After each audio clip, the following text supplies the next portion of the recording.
Gli alpini tornano dove è il loro cuore e il gruppo Media Nord-Est è ancora una volta con le penne nere per raccontare le emozioni, i volti, le storie, la musica del mondo alpino.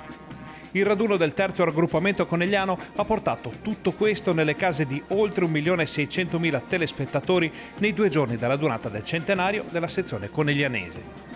Il grafico dei dati certificati Auditel conferma che un enorme numero di persone ha seguito il racconto delle celebrazioni dalla tarda mattinata di sabato fino alla grande festa di piazza, con i cori nelle chiese e l'inno nazionale cantato da migliaia di voci in un'unica voce nella scalinata che porta proprio il nome delle penne nere.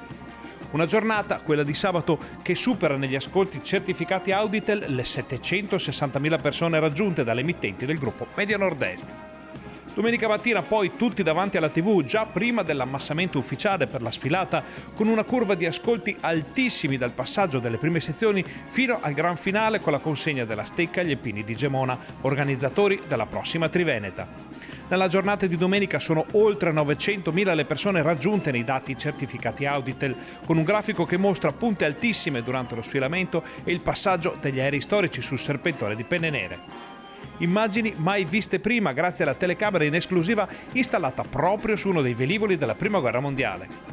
Spettacolo e cuore, musica e ricordi, impegno e condivisione dei valori hanno rinnovato ancora una volta il sodalizio fra le penne nere e il gruppo Media Nord-Est, con il sigillo della fiducia e dell'affetto dei telespettatori che hanno deciso di premiare nuovamente l'impegno di chi da sempre porta nelle vostre case lo spirito dell'alpinità, le storie, la vicenda umana e storica degli alpini.